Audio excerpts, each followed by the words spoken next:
get started here. In terms of topics, we're actually ready to move on to pointers. We've kind of finished the structures topic. Just based on some of the feedback I've gotten, either in office hours or over Discord, I feel like Lab 7 is proving to be a bit of a struggle, and we're having some challenges with it. I don't want to actually do Lab 7 in class. We could do that this week. That's still your problem to do Lab 7, but I want us to do more structure, programming with structures, just to have some more in-class example, so you just feel a little bit more comfortable with thinking in terms of structures. And I want to be able to show the benefit, right? We see the downside that we have to really think about a little bit of additional syntax than what we previously had to work with. I want to provide an example that shows at least some of the benefit of working with structures, so as that while you're working on Lab 7, you don't feel like this is just punishment. I'm just being asked to do this thing, and for what reason? And I think maybe we missed some of that point, or it was a little bit too abstract when I was going through the slides for this topic. So what I'm going to have us do here is take a prior example we worked on when we were talking about functions, where we were printing out our playing cards. This is example 605. This is what's called print card. And there we were just really working on writing a function, taking inputs for the function, and doing different things with a function. And I want to show what you could really do with this example if before you really start coding any of it, you think of things in terms of the potential structure of the data first. We'll wind up probably ultimately writing a bit more code than what we had in this example, but I think you'll see you'll be able to do quite a bit more as well when you're not just trying to throw around all these kind of basic built-in C variable data types. So this example, if you recall, we did already define a couple of enumerated types to kind of keep track of the different possible playing cards in a deck of cards. We had defined, if you remember, this was kind of our workaround sort of hack thing where we defined what the string would have to look like for printing out a playing card, both in the upper left-hand corner and the lower right-hand corner. And the reason we had to do that is because I wasn't very happy making a T symbol for 10. And so since 10 took 2 characters, we decided to define this string accordingly. We also used kind of the built-in Unicode characters for those actual suits as well. And we built a function that kind of was able to print an individual card. If you recall, we kind of scaffolded from kind of a hard-coded card. We had a function called print 5 of diamonds to kind of make sure we understand what a reasonable looking card could be. We then turned that into a function that took an individual card as input by taking the face value and the suit value. And then we wrapped that in an array function that would then print multiple cards by just treating that as an array input here, where instead of just a single value of face type and suit type, we have an array of face type and suit type. And then in doing so, we also need to provide the length of that array, the number of cards. So the example code in main, and this oftentimes is going to be the case, when you spend a lot of the time setting up your data and your functions, your code in main that's calling those functions may be in and of itself not too many lines of code, because a lot of the work is happening in setting up the data type and in those helper functions to kind of build up that functionality. But what we did here is we defined essentially an array of 4 cards. They were all aces, but they were of 4 different suits. And then we called print cards on those 4 different suits.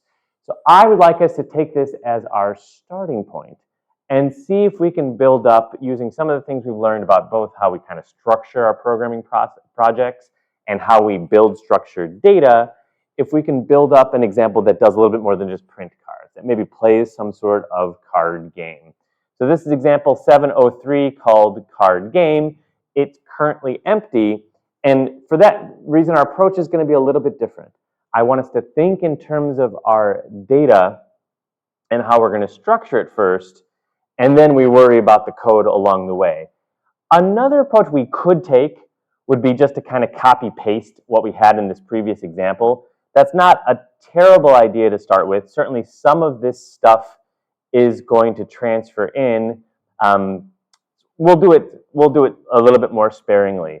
So oftentimes, at least for me, I'm starting on a new project, I'm thinking about the data I need to solve the problem like you have to do for Lab 7. I'm not requiring you to put these things in different files. We've talked about how that's a good idea, but it's not necessary to do so. I do really like to think about the header type information first. before I worry about the actual implementation.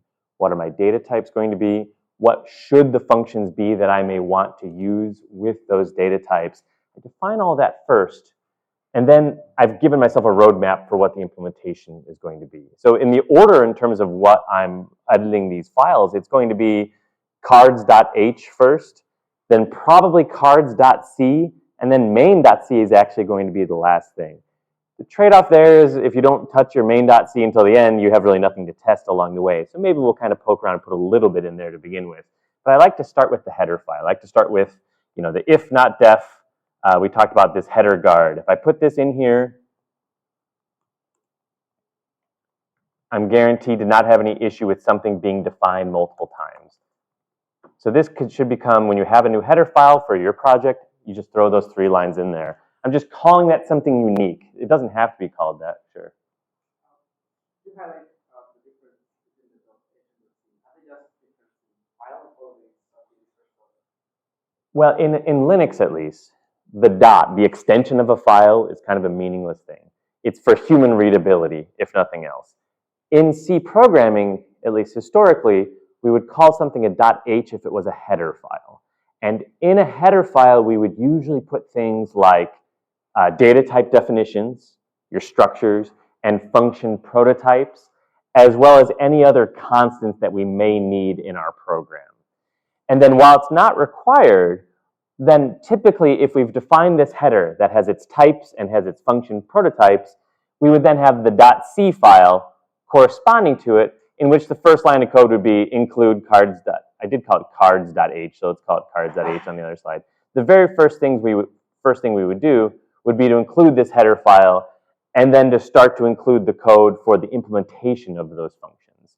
So whether you put that in 1 file or 2 files, we oftentimes want to separate out the header file, especially if there's multiple different other parts of our program that's going to be using that data type and using those functions. They all separately include cards.h, but only 1 file then has the actual implementation for those functionalities.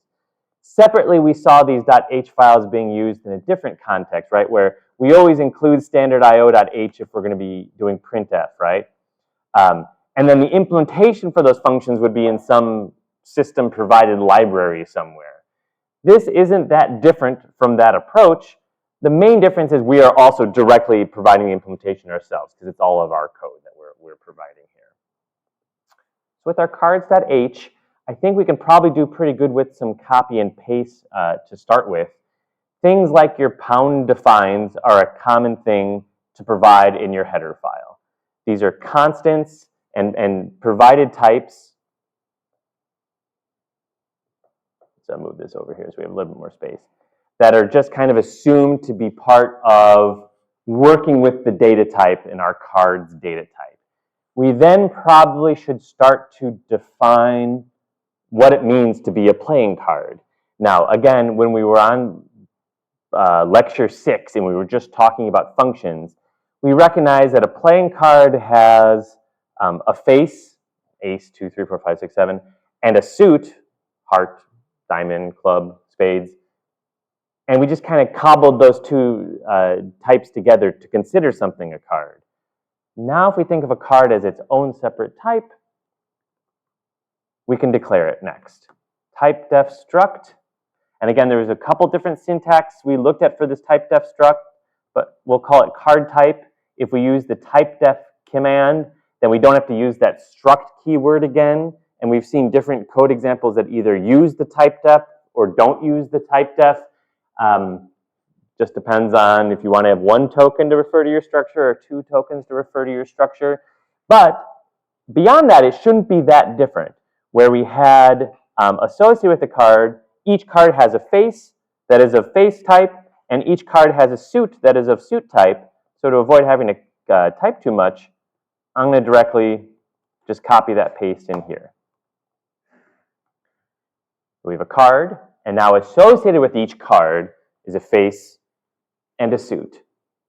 We probably also need to have a value associated with a card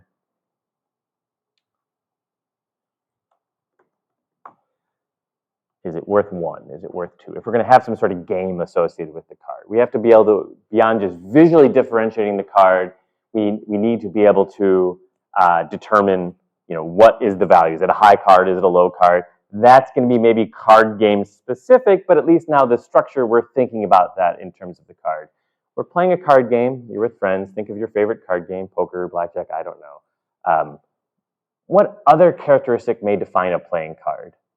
So the face, ace, 2, 3, 4, 5, 6, 7, the suit, the value of a card. Is it worth 10? Is it worth 11? What else could define a card?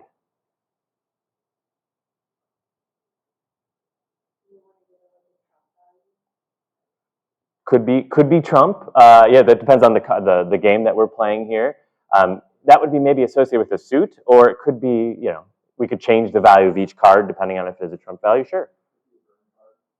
What's a burn card? Uh-oh. Yeah, it could be discarded. It could be it could be played. It could be in the deck. I'm a little wary of calling it like status, but that's all kind of getting wrapped into a status. Sure.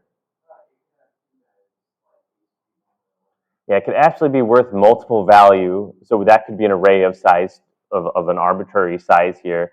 For now, not that I reserve the right to go back and change this. Let's assume there's some status then separately associated with a card. And then when we also then have, that's the structure associated with an individual card, assuming we have maybe a standard 52 card deck of cards. Let's not talk about Joker. This is going to make it complicated enough, but standard 52 card deck of cards, we could also choose to then define that deck as not just an array, but an array of these cards that encapsulates having 52 of those cards. Here, this is a little bit of a judgment call whether having a separate structure to define a deck makes sense, or if it's just an array, whether just defining an array somewhere in your code makes sense. So that deck would then have to have a card type, an array of cards, and the nice thing is we do know exactly how large it is. This is, our enumerated type gave us that value, the number of faces and num suits. Doesn't matter which one we provide first. It doesn't really matter as long as we're consistent. Is it a 13 by 4 array or is it a 4 by 13 array? Doesn't really matter. Maybe there's some reason we want to reconsider that, but either way, it shouldn't really matter. What else did we have in our original version of the code? We had these strings that were defined. These are actual variables in our code. And in some sense, what were these variables as implemented right now? These were global variables. They were outside of any function definition. They were outside of main. When you have just one file for your program, this is not a problem. When I now have multiple files, of which code in any of those files may need to access those global variables, syntactically, we have to play around with that a little bit more. I would actually put that in the .c file, and I'll explain why in a moment. It has to go somewhere. So these are global variables. They have to go somewhere. They should only be included once in your program. So if you're having some global note structures in Lab7, don't go copying and pasting those in multiple places. We also probably, since for each of our cards, we also are going to have, I lost track of where we are here. We also are going to have a value. Let's at the very least define an array of values. That probably can just be an integer, and that would be card vals. For now, let's assume one value per face, and let's play blackjack. That's probably the easiest card game to write. Jack, queen, king. So we start with our ace. We'll count it as 11 for now. And then we have the other values, for which our 3 face cards are all worth 10. If you don't know blackjack or 21, that's okay. We can bring some cards on Wednesday and just bring some cash too, and we can learn how to play this card. There needs to be an additional 10. Thank you. Yep. There's the actual 10, and then there's Jack, Queen, King. Yep. What would have happened is our king would have been worth 0. Based on how we define this, we probably maybe would have caught that bug or maybe not. These are global variables. All of our code may need to know it. Code in main.c may need to be aware of these variables. Code in cards.c may need to be aware of these variables. So what we oftentimes then do is in our header file, we declare that we have these three variables. I'm going to put it down here, although we could probably put it higher up. We can't redefine them. That would be a compile error, and you can see it's actually complaining about that in our header file. But we can declare that elsewhere in my program, these variables are defined. And that's a keyword we haven't played around with much. And it's an artifact of the fact that we are spanning this program across multiple files. If it was all just in one complicated file, we wouldn't have had to define this. We would have just kept them as global variables or some static variables relative to a function. Everywhere I include this cards.h file, I've made the rest of that code aware that somewhere in my program these variables are defined. They are external. They are defined not right here, but somewhere else. We probably should define an actual deck as well. And let's, for now, because I think that's going to make the rest of the code a little bit easier. I've mentioned that's not wonderful programming practice, but for now, let us define that as a global variable as well. So we have our deck, which is going to include our 52 cards.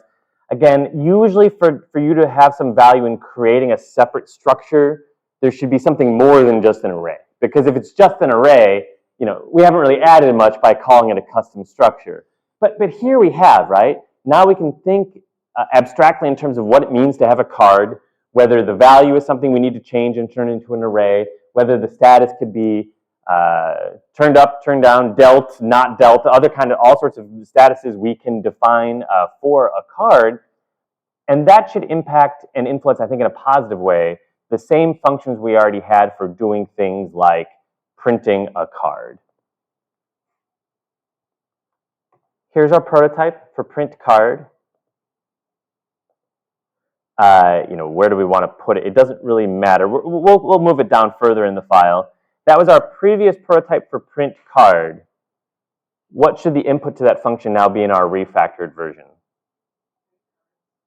We'll have to implement that as well. So we'll have to do print cards as well. But for print card solo, what should our input be? Previous version was a face type and a suit type, but now what should that input be?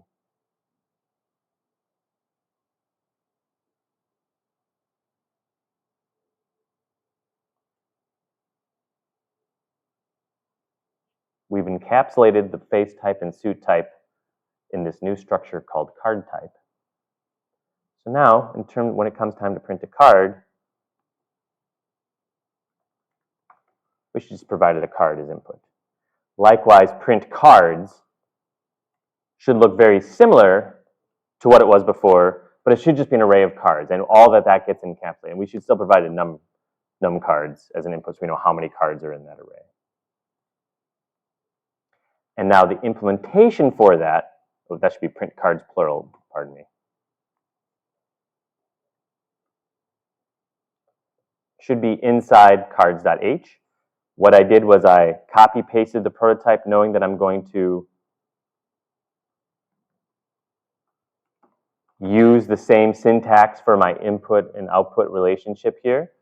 Print cards may not have to change at all. Well, we just iterate through the card array. But now the input to print card, is just an individual card array. So it's basically the same code we had before. Print card should look pretty similar. I'm always wary that when I copy paste stuff, whether it makes sense to you or not, it's doing the same stuff. Give me the face value, give me the suit value associated with it, but we're not passing these arrays around anymore. We're passing around a card that for each card, and here now I think there's value in having the header file and the C file open side by side. And I mentioned that that's pretty common, pretty good practice. So you can remember what actually was. So instead of face strings of face of 0, it should be face strings of the face enumerated type for that input.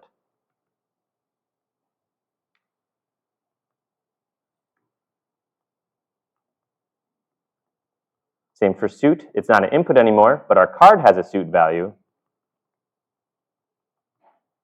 So far we haven't done that much that have really improved the program any, but we can say, hey, for a given card, we should be able to call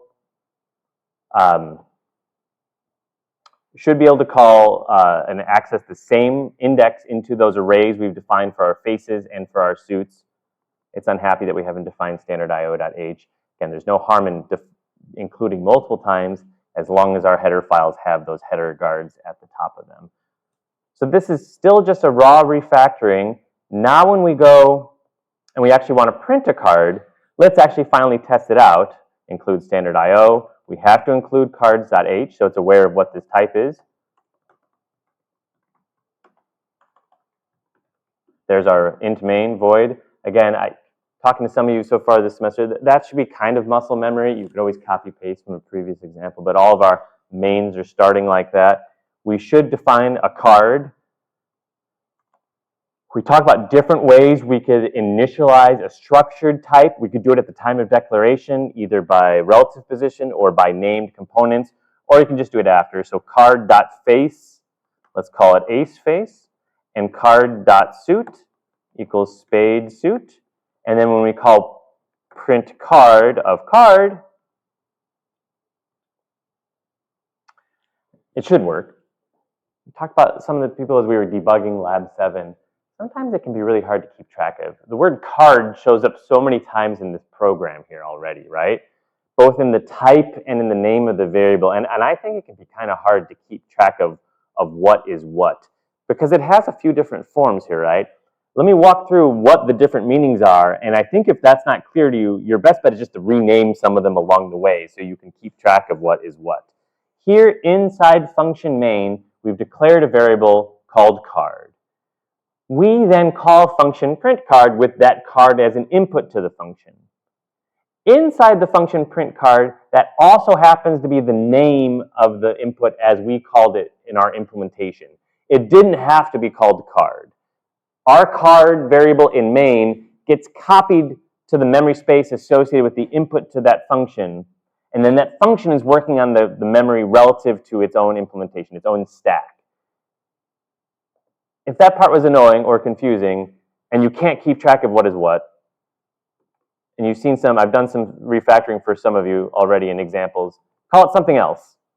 My card, main card, I don't know. It doesn't change the program at all. It's just keeping track of, in main, I have a variable called my card.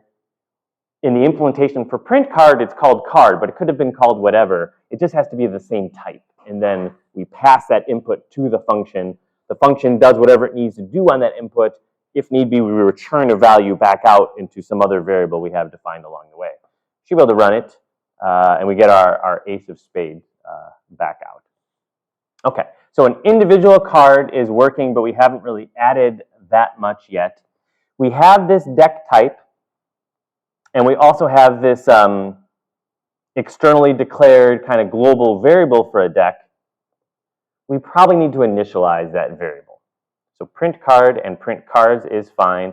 We're also going to need a function that initializes if we want to actually play with a deck of cards versus manually creating a set of separate cards. We should have a function that initializes that deck. Because it's a global variable, we could choose to have this function return a deck, or we could just have it update that global variable. I kind of like the idea of having it update that global variable by a return mechanism. So let's call this init deck. We could call it shuffle deck or something like that. This function, which can also still go in this same cards.h, is going to update this variable such that we have all of our cards initialized already. We could have this shuffle, or we can just initialize the deck in like manufacturer order, ace through king of all four suits. And then when we draw a card, that can be where we do our randomization. That's where we do our actual kind of shuffling approach here. This is a function that has a return type. Think of it like int, right? If it was an int init dec, we would need to have this function define its own variable. Let's call it dec type. We like to call things temp, but let's call it myDec. This is a local variable of type. And because we know the whole point of this function is to return a dec, those would be the first two lines I'd want to add in that function. A local variable that's going to get updated, and a return of that local variable, with all the meat of the function happening in between those two lines. So I had a little space there in between. But we always are going to have that in a function. That function returns a dec. Likewise, when we then choose to actually call that function, and I probably add a third tab here, but it's getting kind of ugly already. I have this function called initDec. I should probably call it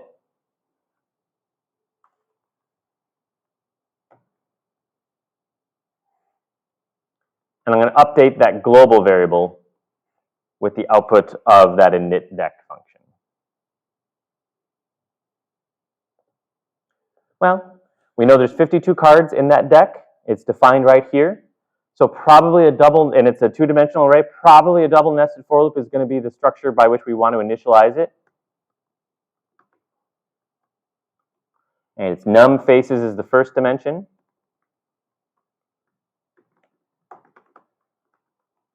Num suits is the second dimension. We want to update myDec. myDec is a structured type. It's actually myDec.cards we want to update here, right?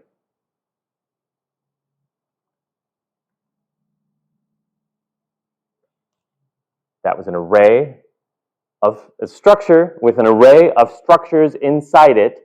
So here's our first structure. It has an array inside it. We're accessing an individual element of that array. The resulting type is a singular card. So our job is to actually update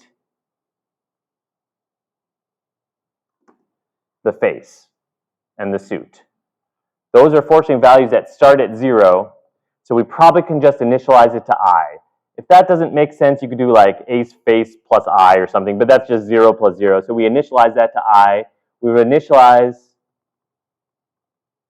suit to J. There's other things we can initialize here. The value. If you have this answer, you've got this example. But if not, let's turn our attention back to it. We want to update the value of the card with those hard-coded values. What should we initialize each value to then?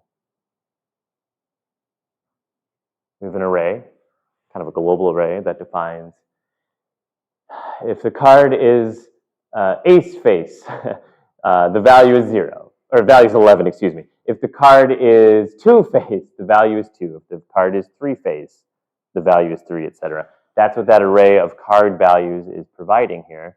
And we hard-coded it because in any card game there has to be some predefined answer for what a card is worth. Probably no way to avoid that. We now are initializing an entire deck of cards. The card is of face I, of suit J. At least for this blackjack game, what should the value of the card be set to?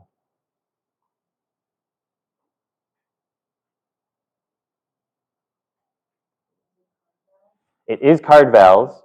Card vals is an array, so it can't be assigned to the whole array. Yeah. Well, and we have that, you're correct. I kind of pre-created this hard-coded array so that if it's ace face, it should be an 11. If it's 2 face, it should be a 2, 3 face, etc. That's why there's 4 10s at the very end for blackjack at least. Card values, which entry in card value should we be initializing it to? You had a 50-50 chance, you got it right. Okay? Also, Card vals. Yeah, fortunately, it told me that was a syntax error there. Good. And we have things like status. Let's update it to something, because now we can't really avoid it any longer. Of course, the nice thing about this structured type is if we decide we want more information associated with the status, we can still do that. Status equals, well, it's got to be equal to something. Let's define some statuses, and we'll just use pound define for these. We wanted to do like is dealt.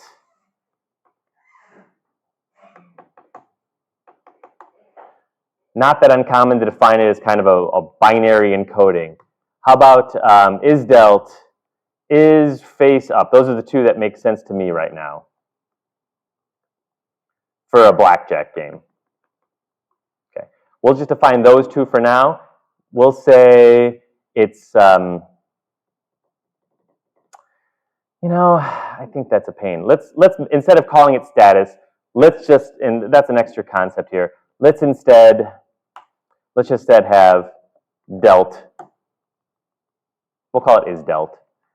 And let's call it is face up. Face up? Okay. Again, the value of having this defined structure type is I decided I don't want to deal with .status values. I just change it in one place.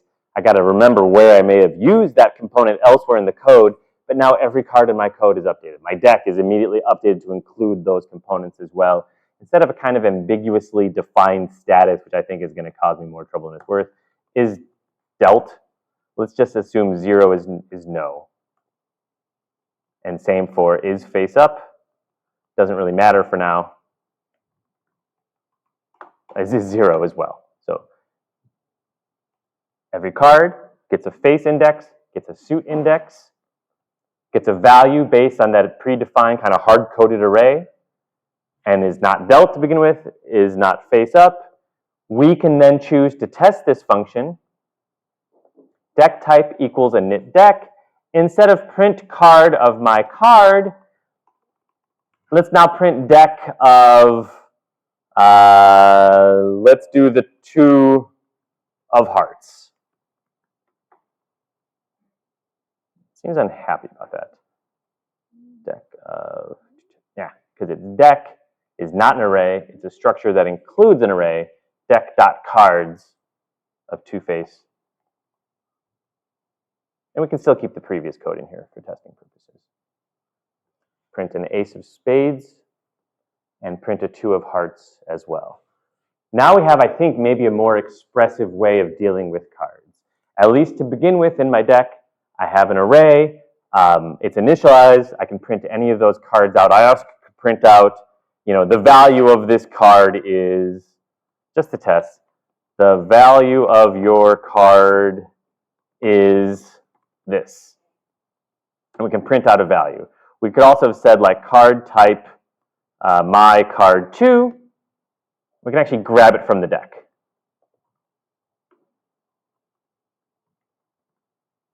And the value of my card is now my card 2.value. And hopefully it prints out the value of your card is 2. So now you have kind of the structure in place to maybe deal cards, have a hand of cards, and actually play a game like blackjack. But for the most part, we haven't really added any real code here. Yeah, we've taken our array of cards, called it a deck, and then initialized all 52 cards, versus if we go back to the previous example from 2 weeks ago, we just had to kind of, we manually hard-coded some cards along the way in kind of a clunky fashion. Now we have the entire deck initialized, and we probably then want to allow us some ability to deal a card from a deck. If I had a function called, and we would add it to our header file first, if I have a function called deal card,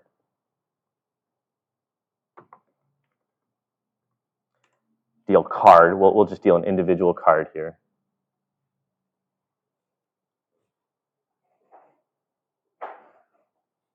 And normally I would say that takes a deck as input, but our deck is this global variable. What should the return value of deal card be? This function takes the entire deck kind of as a global input, returns a single card. What should our return type be?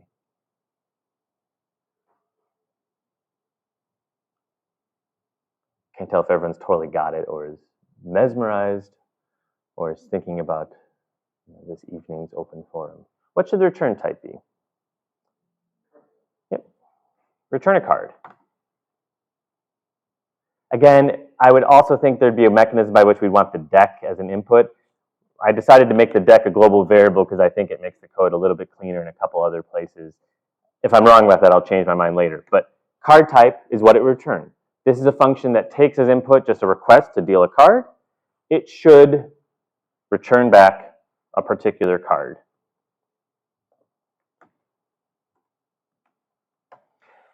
If we want some randomness here, let's go ahead and do that. Was this in standard lib.h for like rand? Is it time.h if we wanted to? Yeah, so we could do that whenever. We need to at some point decide we're going to randomize our code. Main could be responsible for that, but other times, you know, the code you've written associated with the data type may be responsible for doing that. All right, we're at some point we have to seed our random number generators so we're not getting the same cards every time. So now when it comes time to deal card, this function returns a card type. What are the first two lines I should add to this code before I even know how I'm going to do it? I'm going to pick on you, Adam, because you look like you know the answer, but like you're not quite raising your hand. We're gonna have a random face and a random suit. So in terms of the implementation, we are going to do that, and that I think everyone's going to be able to get that working. I mentioned when I did this init deck, I'm writing a function that returns a type. I always want to add 2 lines of code before I do anything else. What were those 2 lines? Conceptually, what were they?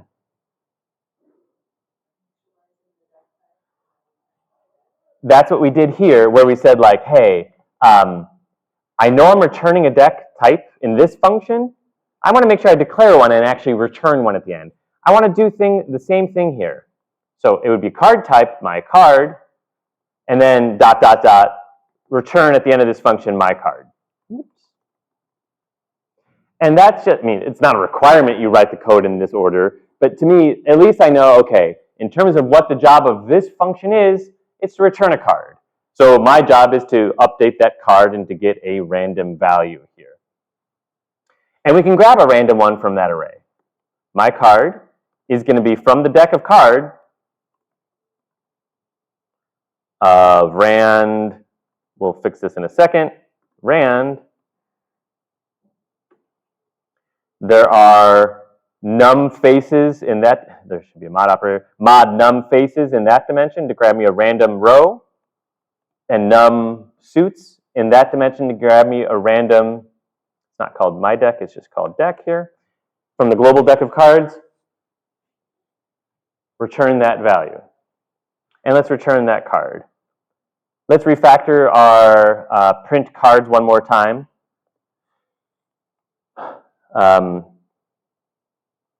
Card type my card 2 is now not deck.cards, but it's just deal card.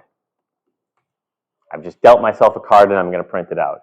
And if that randomization code was correct, I should be getting, okay, this first ace of spades is still hard-coded. I should be getting a different card each time for the second card. And I am. It appears to be reasonably random. This code is not quite complete. If we look at our cards, we have this deck of cards.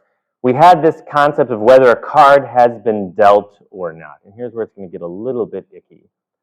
We have to then, if we care about whether a card has been dealt or not, we should actually update that value. So let me instead create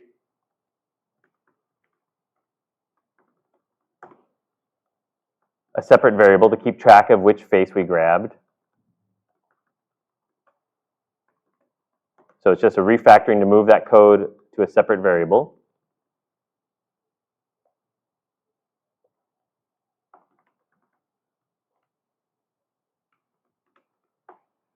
And that deck has to then get updated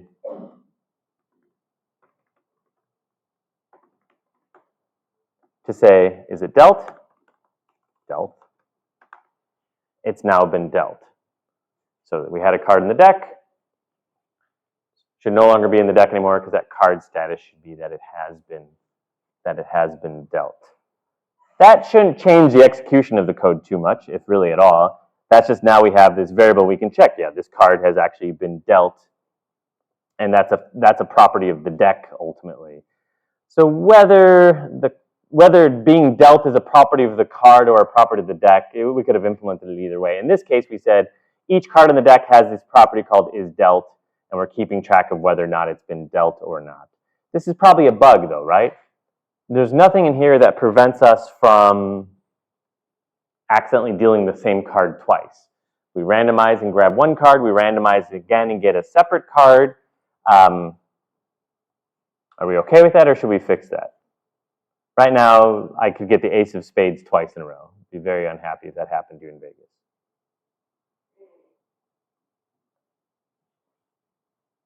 We could check, right? We could check int new card equals 0. We can have our while loop, because we have to keep checking. That'd be one way to do it.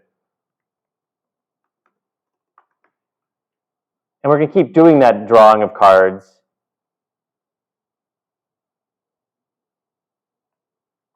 until we actually get one that has not been dealt before. While new card equals 0, grab a random card, and only if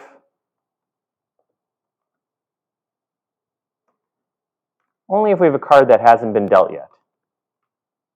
We have one that has not been dealt. Set new card, we have a new card. And get out of this while loop, we're done. And then finally return that card. For testing a single card pull, we're probably not going to be able to tell the difference. This is one way to shuffle your deck of cards. We pull a random face in a random suit, and we check if that card has been dealt or not. And if it hasn't, then we deal that card effectively is what then happens in that line of code. That'd be one way to do it. We could also, when we initialize the deck, we could have randomized this as well. So at the time, the actual array itself would be randomized. This way, the deck itself is in order, and we're pulling a random card from the deck. Probably gives you the same result in terms of the randomization. Test it one more time. That shouldn't really impact what we're doing here. And if we are going to do blackjack, we probably want to have the cards side by side as opposed to vertical from each other. And this isn't so different than the part of Lab 7 Part 2, where you're displaying the frequency information not just for one note, but for all the notes in a given octave. And the only reason this is any additional challenge whatsoever is because our printing is kind of a left to right, top to bottom thing, at least the mechanism we're using now for our printing. So unfortunately, while this code is so nice and clean, it doesn't really work for our purpose because it's kind of limited by printf to only printing things in that order. So our refactoring now is kind of say, okay, there's nothing wrong with that. We're just going to call it print cards old, and now let's do like a horizontal print versus a vertical print. It shouldn't be that different. We really just have to be careful with our new lines, if nothing else. So instead of printing our cards vertically, we want to print them horizontally. What would that look like in practice? We could go back to our print 5 of diamonds function, or we can just include this as a comment if nothing else. What would that look like in practice? We just would have to watch out for our new lines, right? Instead of putting a new line at the end of each line, we'd have to go, this is going to look a little ugly, but we'll do the first couple lines of this and not the entirety of this. We'd have to go card by card and print out their corresponding line before moving on to the next line for those cards. So it's still a for loop, but it's a for loop that's now going to be multiple for loops on a sort of row by row basis associated with the card. I could copy paste the rest of this. It's kind of a pain. We'll just do one more line here. Let's assume 2 spaces between each card that we have in order here as we print them out. So in order to do this, I think it'd be easier to have the original function print cards open. The original version for the first line prints out the top of the card and then does a new line. We already know We don't want that new line here.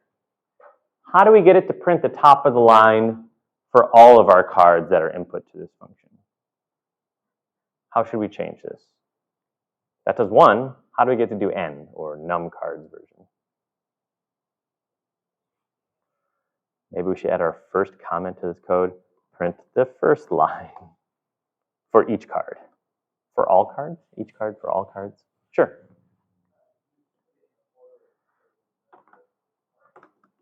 Hasn't that been our answer for almost everything this semester, right? Yeah, you put it in a loop. We want to do it for all of our cards. Print that out. Let's keep it, I know this is kind of unnecessary looking. Let's add the spaces between our cards as a separate printf line, just to kind of conceptually kind of separate it out. Print out that, and then print out the separator between each card. And then once we print out the first line, we do eventually need the new line, just at the very end of having printed out all those top lines here. Likewise, we got this card.face. This is going to require a little bit of refactoring, but once we do this one, the other ones won't be so bad. It'll really be copy-paste from the other ones. Print the second line for all cards. This is going to be ugly. That's what it was previously. That prints out the second line for one card. We know we have something that kind of looks like this, right? So I'm going to refactor and print that, put that second line in there.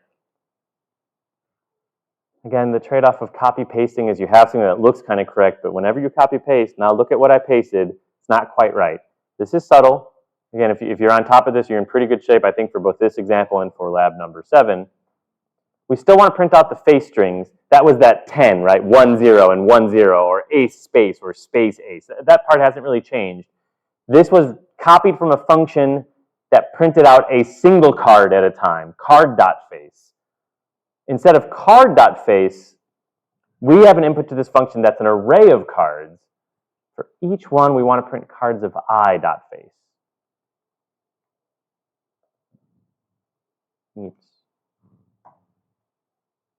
Because it's the ith card, the face index of it, and then using that to index into the string. This is not light code. That's probably enough for us to test that out, even though it's not really complete. How do I want to do this now? Well, let's get rid of, if you don't mind, all that stuff. We have our deck. We'll get rid of that as well. So now not just a single card, but now we want card type my hand or something like that of, I guess, blackjack, maybe we'll limit it to 5 cards in our hand, right? So we could put this in a loop. For now, let's just do 2. My hand of 0 equals deal card. My hand of 1 equals deal card. Yeah, we could have put that in a loop. And now let's print cards of the hand. That function print cards takes an array. We need to pass one more piece of information as well to function print cards, which is the number of cards that we're printing. So for now, I think it's okay just to hard code that we have 2 cards. We're going to print both those cards. Our array can hold up to 5 cards. We've initialized 2 of them via that deal card function. Let's print 2 of them out.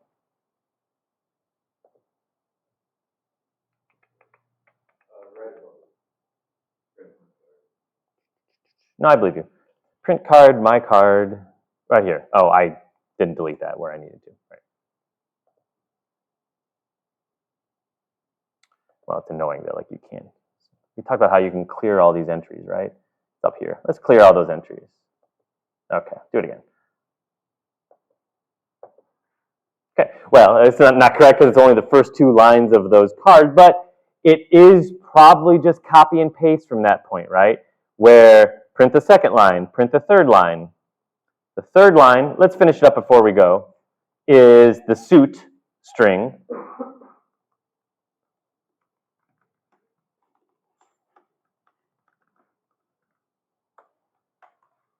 And then we're going to copy. It's really a very similar looking for loop structure, except we're printing out the suit string instead. And it's not card.suit, it's cards of I.suit.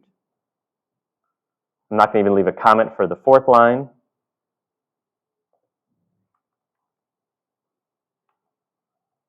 Once you've added 2 comments, that should be enough for your function. There's our fourth line.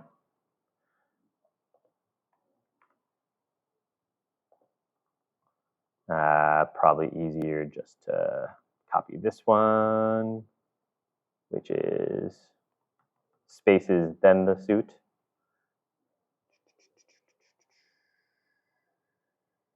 Well, that's Replit telling us we've probably run enough code today. And that looks wonderful. Oh, and when I copy pasted, I didn't get rid of the new line. Thank you. Debugging printf isn't always the most fun thing in the world. In about a week, we'll be playing around with a different mechanism for printing that lets you say, I want to print a character at this particular location. Makes some code a little bit harder to read and understand, but allows you a lot more finer grained control about where things are placed. Haven't quite finished our 2 cards there, but they're mostly finished, and it should just be copy and paste. We're getting a lot of ace of hearts, which is kind of concerning to me. Getting a lot of aces here. No, just a coincidence, which is fine. Getting 2 random different cards each time we play. Time of H, sran time of 0 gives me to the second. So if I really run it twice in a second, I might get the same cards. But in general, starting up a new program should get us a different random number seed. Let's leave things here for today. Review back to this video and this code when finishing up Lab 7. I know it's different, but this concept is very directly analogous to what you're trying to do for Lab number 7.